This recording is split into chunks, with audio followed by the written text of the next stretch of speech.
Welcome back to the Qualified Expert series from Subthesis. The standing reminder: this course is education about the expert determination pathway, not a certification, and nothing here is legal advice. Today is the career module, and it is the one people came for. If there is no certificate, what exactly do you build instead? The answer is specific, buildable, and on a timeline you can start this month. We will also answer a question the earlier modules only stated as a fact: why no certification exists at all. Because the reason is a design decision, and it tells you something useful about the work. Subscribe if the series is serving you, and the full roadmap is at subthesis.com. Since no certificate exists, your career plan is a body of evidence, and the good news is you get to build it deliberately. Nobody can gatekeep you out, and nobody can hand you the credential either. What the regulator said it would examine is concrete: your professional experience, your academic or other training, and your actual experience using de-identification methodologies. So today we work backward from that sentence: where practicing experts actually come from, why the absence of a certification is deliberate rather than accidental, what goes in the evidence file, which adjacent credentials are worth money and which are marketing, what the canon expects you to have read, and the one modern skill that is quietly becoming the whole job: auditing synthetic data generators. We finish with a realistic 24-month pathway from qualified analyst to first bill determination, because vague encouragement helps nobody. One framing before we start: every other module in this course teaches you something about data. This one teaches you something about yourself, specifically how a stranger reading your curriculum vitae 2 years from now will decide whether to believe your signature. That reader might be a general counsel deciding whether to hire you, or a regulator deciding whether the determination behind a complaint was competent. Build for that reader from the first week. 5 objectives today. First, you will be able to map the backgrounds practicing experts actually have, which is more varied and more attainable than the mythology suggests. Second, you will be able to explain why no certification exists, not merely that it does not, because the design reason is the more useful answer when a client asks. Third, you will be able to build a defensible evidence file, the 5 things buyers and regulators look for in a curriculum vitae, and the order in which they carry weight, including how the supervision that makes the first report possible is actually arranged. Fourth, you will be able to place the adjacent credentials and the practitioner canon correctly, by name, with real costs and real limits, understanding the sharp divide between programs that teach privacy law and programs that teach statistical disclosure methods. And fifth, you will be able to read the market you are entering, its 4 tiers, the named firms inside each one, the demand drivers pushing it, and the reported economics of a single engagement. Then, 2 practical closers: what auditing a generative model actually means, and the pathway itself. A note on scope before we go: this video owns the professional ramp, the first 24 months from analyst to signature, the habit of staying current after that, the reading, the standards tracking, and the annual review of your own methods belongs to video 15, and you should treat the 2 as one continuous practice rather than a course and a sequel. Look at who actually does this work, and a pattern appears immediately. The field is multidisciplinary by nature. We will name 6 practitioners across 2 slides, because the specific shapes of their careers are the most useful map you can carry. Khalid El-Imam, whose methodology underpins much of Module 7, holds a doctorate in electrical and electronics engineering from King's College London, became a professor in the School of Epidemiology and Public Health at the University of Ottawa, and heads the Electronic Health Information Laboratory there. He founded Privacy Analytics, later acquired by IQVIA, and then founded Replica Analytics, focused specifically on data synthesis and privacy-enhancing technologies. That is one career crossing pure engineering, epidemiology, and 2 commercial ventures.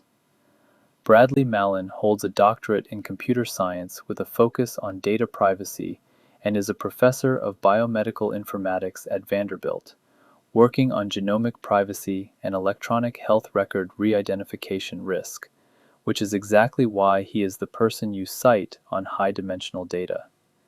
Note one detail on his record that matters to you. He has testified before the National Committee on Vital and Health Statistics. That is a curriculum vitae marker, a live example of the regulatory engagement we will list later as evidence, and it is the kind of line a general counsel reads twice. Daniel Barth Jones, whose Weld critique you met in video 10, is an infectious disease epidemiologist, which is precisely why his contribution is about population denominators and real-world intrusion probabilities rather than algorithms. 3 doors already: engineering, computing, and epidemiology, and 3 more on the next slide. What they share is not a credential. It is a combination: quantitative depth plus published or documented application to health data, sustained over years and visible in public. 3 more doors. Luke Arbuckle came out of applied mathematics and applied statistics and became a chief methodologist in the private sector, formerly at Privacy Analytics, where he led the development of de-identification algorithms that had to run on millions of records rather than on a teaching example. He co-authored the implementation text we come to shortly. His path is the one to study if you are a statistician wondering how formal disclosure control becomes enterprise software. Alexander Essex holds a doctorate and works in the Department of Electrical and Computer Engineering at Western University in applied cryptography on secure multi-party computation and secure surveillance systems. His work matters because it achieves disclosure control without centralizing raw identifiable data at all, which is the direction federated health networks are moving. David Buckeridge is a professor of epidemiology and biostatistics at McGill, working on secure surveillance systems and point prevalence studies, and his contribution is setting acceptable risk thresholds for public health reporting, where the utility side of the trade is measured in outbreaks detected. Fida Dankar is a researcher whose work sits on K-anonymity, L-diversity, and globally optimal anonymity methods, applied to clinical data architectures, including the re-identification risk of hospital prescription records. Her record shows the 4th route, publishing the mathematical proofs that later underpin somebody's commercial determination. Now the honest part about pedigree. Doctoral training is common among the most visible experts, and it helps when opposing counsel reads your curriculum vitae aloud.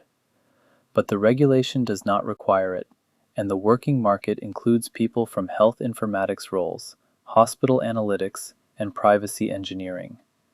The differentiator that predicts success is whether you can compute equivalence classes, defend a threshold with citations, and write a report a peer could reproduce. None of those requires a doctorate. They require training, supervision, and repetitions. Video 4 told you the fact that no degree or certification is required and none exists. Here is the design reason, which is the more useful thing to be able to say out loud. A certification is a snapshot. It fixes a syllabus, an exam, and a passing score at one moment, and then it grants authority on the strength of that moment for years afterward. Now look at what you covered in the last module. The quasi-identifiers that mattered in 1997 were zip, birth date, and sex. By 2013, they included Y chromosome markers and 4 points on a map. By the 2020s, they include the raw morphology of a heartbeat and the expression profile of single cells. An exam written in any of those years would have certified people as competent against a threat model that had already moved. Worse, it would have created a defense. A practitioner could point to the credential instead of to the analysis, and the regulator would be stuck arguing with its own certificate. So the standard was written to be descriptive rather than prescriptive, and it has stayed that way deliberately.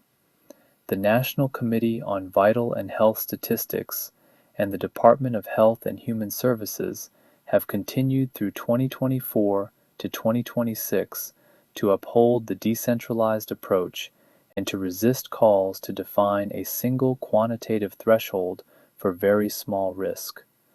The burden goes somewhere else instead. It goes on to documentation.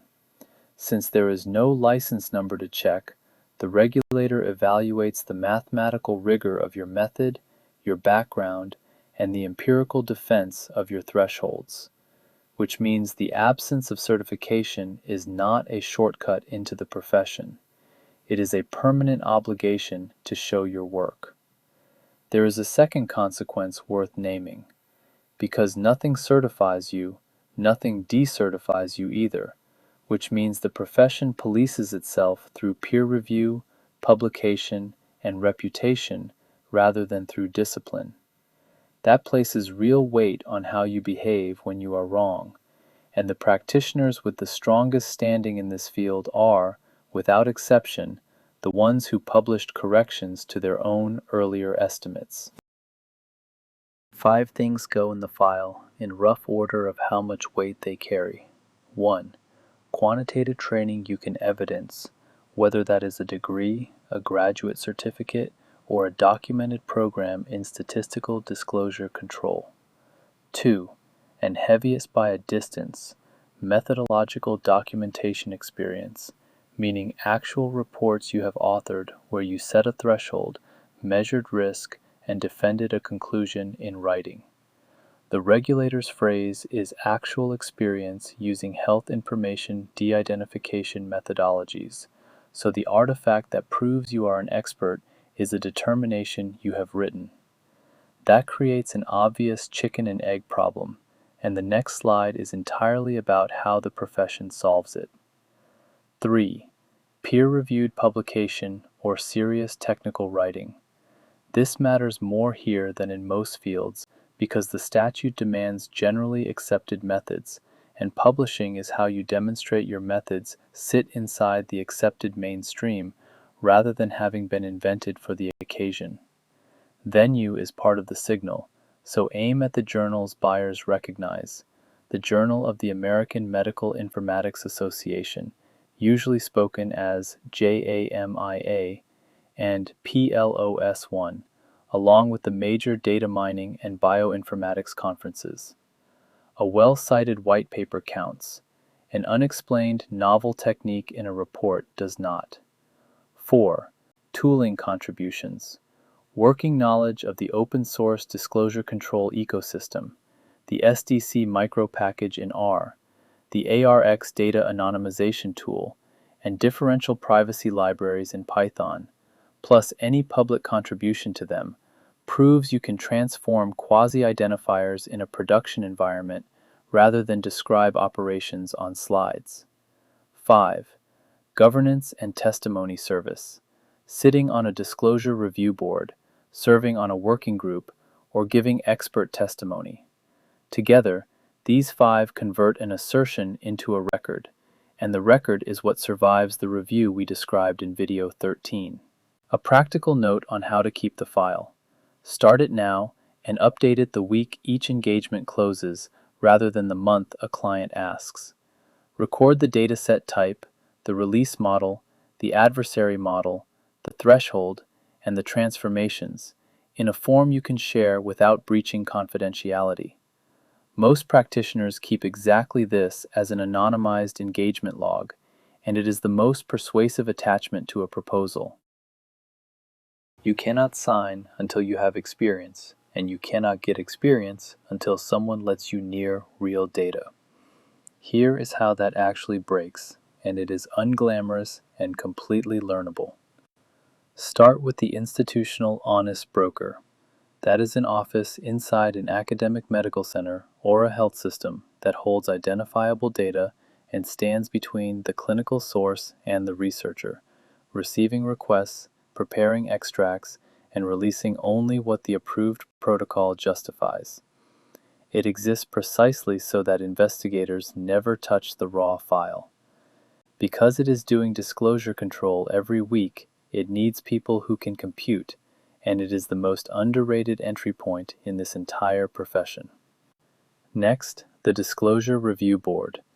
That is a standing committee borrowed from the federal statistical agencies and described in the NIST governance literature that reviews proposed data releases against a documented set of criteria before they go out. Sitting on one, or staffing one, teaches you what a reviewer objects to, which is exactly the knowledge that makes your own reports survive review later. Then the apprenticeship model itself. Under an established expert, you do the computational heavy lifting on live engagements. You profile the data, enumerate the quasi-identifiers, calculate equivalence classes, assess population uniqueness, run the transformation candidates, and draft the risk sections. Somebody else signs, and that is the point. Which employers have these functions? Academic medical centers and university research cores, large integrated health systems, the enterprise consultancies, government statistical and public health agencies, and the privacy engineering teams inside data platform companies. So the practical job search is not a search for an expert determination role. It is a search for a job attached to one of those functions, taken deliberately, with the reports you contribute to logged from your first week.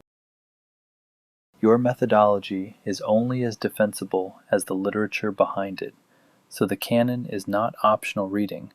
It is the citation list your report will draw on. 4 books first, all from Elamam and collaborators, and each contributes something different. 1. The Guide to the De-identification of Personal Health Information, published by CRC Press in 2013. This is the book that translates a subjective regulatory phrase into an objective, computable threshold, and it is the origin of the benchmark you already met in Video 9, a re-identification probability of 0.09 or less, roughly 9%, depending heavily on the release context and on whether a data use agreement is in force.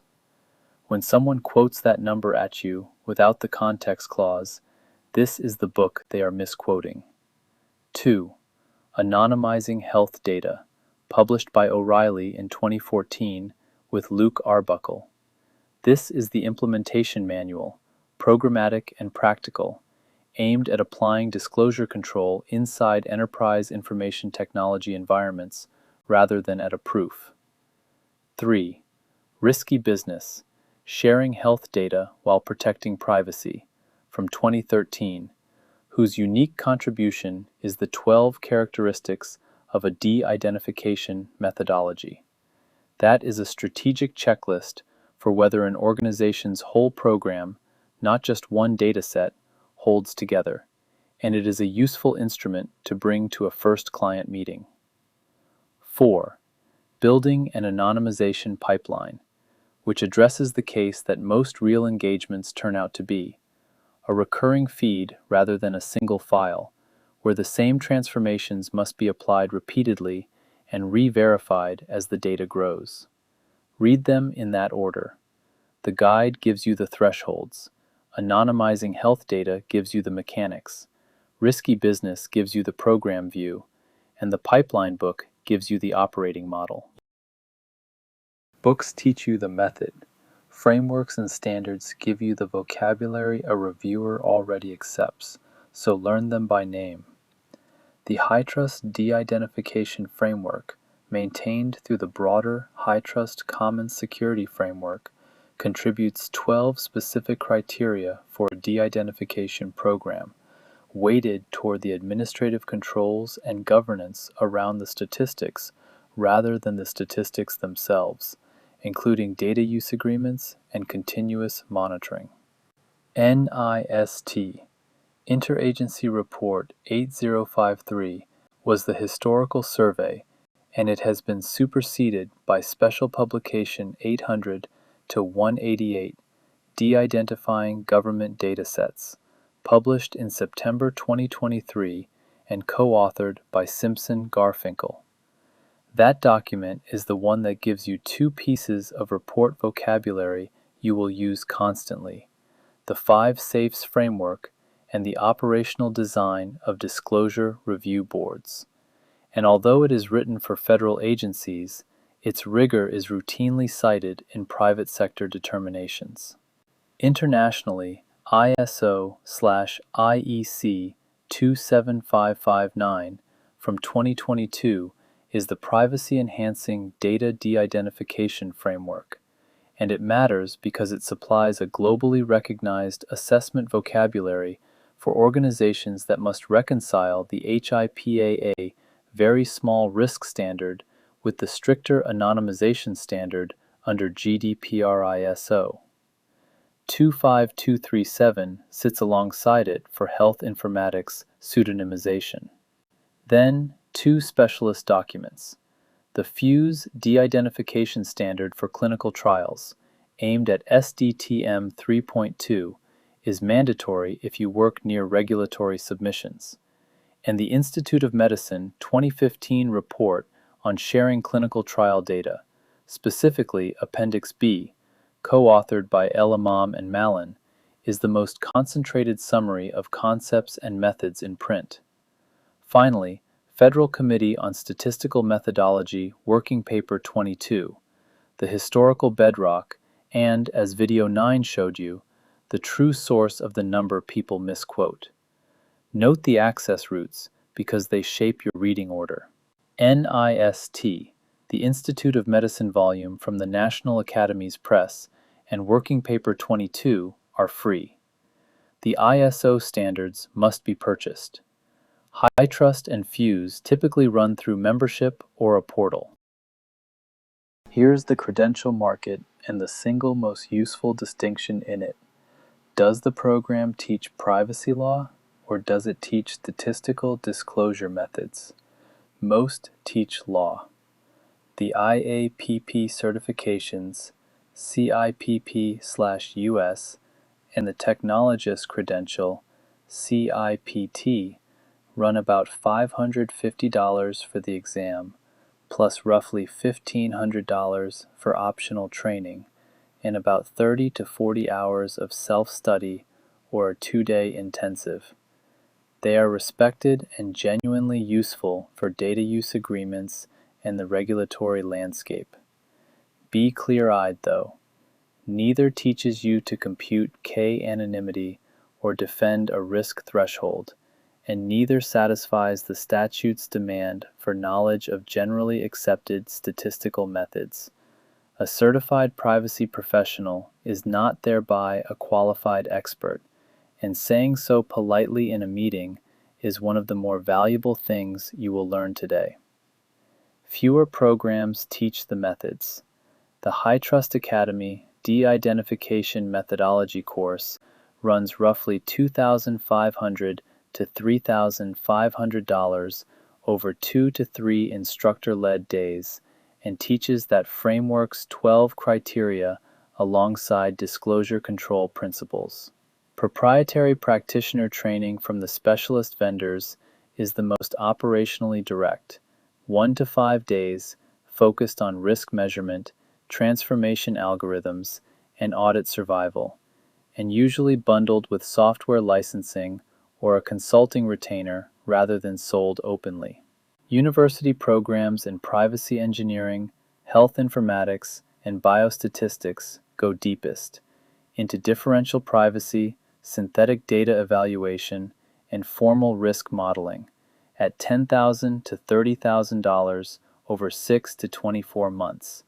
And there is a genuinely free federal tier that most people ignore: the practice guides, public use microdata, and open code repositories published by the Centers for Disease Control and Prevention and the National Center for Health Statistics, which teach suppression, top coding, and perturbation on real files and cost nothing but time.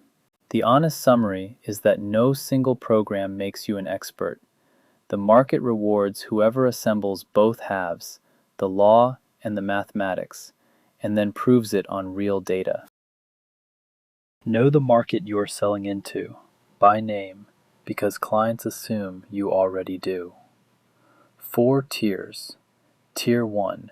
Enterprise vendors and consultancies with proprietary tooling and in-house experts who certify the output.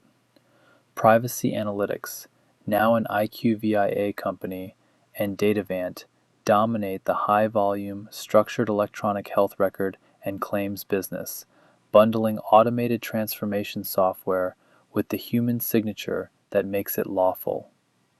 Tier 2. Synthetic data platforms, which by 2026 are a full commercial category rather than an academic curiosity. MD Clone is the most visible, marketing its Atoms platform on the promise of synthetic twins that let researchers self-serve without waiting on review board bottlenecks. Alongside it sit Mostly AI, Gretel, now part of NVIDIA, and Tonic.ai, plus the open source generator Cynthia for those who want to learn the mechanics without a license. Tier 3. Institutional honest brokers inside academic medical centers, smaller in budget and the most underrated place to start a career. Tier 4.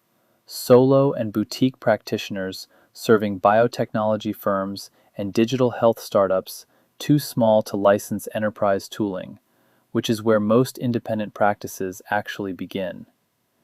Now the demand side. 3 drivers, all of them growing. Real-world evidence for pharmaceutical research, which needs longitudinal detail that Safe Harbor destroys. Large language model training on unstructured clinical notes, where free text cannot be protected by a prescriptive identifier list at all, which makes expert determination the only viable pathway. And health data marketplaces and public health surveillance, which want granular geospatial data under continuous statistical oversight. Against that demand sits a documented bottleneck. Privacy compliance staff are plentiful. People who can actually do statistical risk modeling are scarce, and the IAPP and similar commentators have been saying so for years. Tier 2 is where the newest work is, so let us be precise about it, because people assume synthetic data ends this profession, and it does exactly the opposite. The regulation does not care that a record was generated rather than collected. It cares whether the release carries a very small risk of identifying somebody, and a generative model fitted to real patients is a mechanism that can leak them. So a qualified human still has to empirically determine that the generator itself, its algorithms, and its constraints does not overfit or memorize its training data.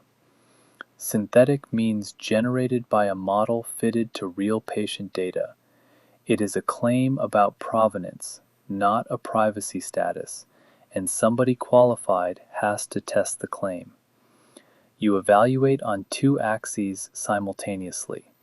Fidelity asks whether the synthetic file preserves the structure that made the real one useful, the marginal distributions, and, far harder, the correlations between variables and across time.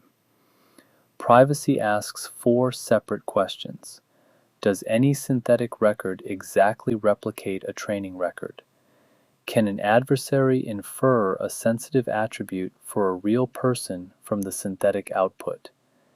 Can the model be inverted, meaning can queries to it reconstruct training data? And has it memorized, meaning can you tell whether a specific person's record was in the training set? Recognize that last one. It is the membership inference attack from video 10, the one that pulled genomic summary statistics behind controlled access, arriving in a new costume. The tension is permanent because the same fitting that raises fidelity raises memorization. Learning to measure both and to say in writing which trade you made and why is the highest value skill you can acquire in this field right now. Let us talk about money carefully. Industry commentary reports that a standard expert determination engagement on a complex multi-table dataset costs somewhere between $50,000 and $200,000 and takes 8 to 16 weeks to execute. Treat that as an anecdotal anchor rather than a rate card. It comes from vendor and consultancy commentary, not from a survey, and the low end of real practice is considerably lower for a small aggregated file. What actually moves the number is worth knowing precisely because it is how you scope. First and largest, unstructured text. A file of clinical notes requires natural language processing, a validation sample, and an error rate argument you have to construct yourself, and that alone can double an engagement. Second, table count and structure. A single flat file is one analysis. A relational schema with 20 linked tables multiplies the quasi-identifier surface and the number of joins an adversary could attempt. Third, the risk level itself. A dataset that fails its first assessment sends you back around the mitigate and remeasure loop, and nobody can tell you in advance how many passes it will take, which is why Video 12 warns against fixed fee pricing on the first pass. Now liability, which is not optional. Practitioners going independent put professional structures in place first, errors and omissions insurance and a corporate entity, so that a determination later found deficient does not reach personal assets. And name the conflict honestly. The client usually wants a particular answer, which is that the data may be released. You are being paid by the party that benefits from yes. Independence under those conditions is not a personality trait. It is a set of habits, written scope, documented reasoning, and a willingness to deliver the answer that costs you the follow-on work. Here's the pathway in 4 phases, and it is deliberately unglamorous. Phase 1, months 1 through 6, foundational calibration. Learn the legal mechanics properly. Section 164.514, anticipated recipients, and the role of data use agreements, and a law-focused certification is a reasonable way to do that if your background is quantitative rather than legal. At the same time, consume the canon, starting with El Imam's Guide, NIST 800 to 188, and the Federal Data Release Guidelines, and get your hands dirty. Apply K anonymity, L diversity, and T closeness to public microdata with open source tools until the arithmetic stops feeling like arithmetic. Phase 2, months 7 through 14, applied methodology and shadowing. Move into a role supporting an institutional honest broker, a disclosure review board, or an enterprise privacy engineering team, and do the computational heavy lifting on live projects under an established expert. Calculate equivalence classes, assess population uniqueness, evaluate distinguishability. Critically, learn to write the report, translating suppression rates and perturbation variance into prose that defends a threshold to an auditor. Phase 3, months 15 through 20, the modern frontier. Train hard on synthetic data evaluation, measuring fidelity against the 4 privacy failure modes we just covered, and establish scientific credibility by co-authoring a peer-reviewed paper or a serious technical white paper on a novel attack vector or a methodological improvement. That is how methods become generally accepted, which is the statute's own word. Phase 4, months 21 through 24, independence. Draft a complete determination on a low-risk, highly aggregated dataset. Submit it for rigorous peer review by your supervising expert and by counsel. Put professional liability coverage and engagement terms in place, and then take the first build engagement. 2 years, deliberately, from analyst to expert. 2 honest adjustments to that timeline. If you already work inside a health system with data access, Phase 2 can begin almost immediately, and the whole thing compresses toward 18 months. If you are coming from a purely legal or compliance background, Phase 1 is longer, because you are learning statistics rather than reviewing it, and 24 months is optimistic. Either way, the sequence does not change. 3 takeaways.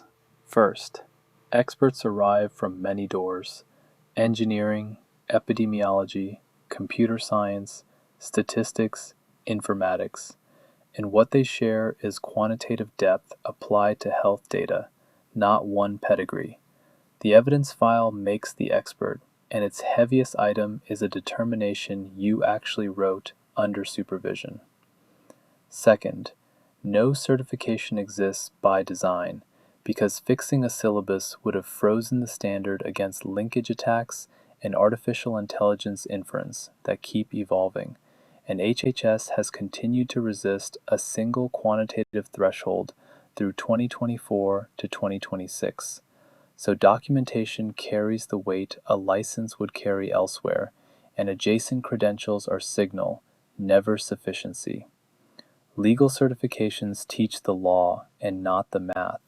Methodology courses teach the math and not the law. The federal practice guides are free, and the market rewards whoever holds both halves. Third, the scarce skill is shifting. Masking columns is increasingly automated, while determining that a generative model does not replicate, disclose, invert, or memorize is a genuinely hard statistical question that someone qualified has to answer in writing. Learn that, and you are early rather than late. Module 7 comes next, the practice module, where we run a full engagement from the client call to the signed attestation. Subscribe so it reaches you, and the roadmap is at subthesis.com.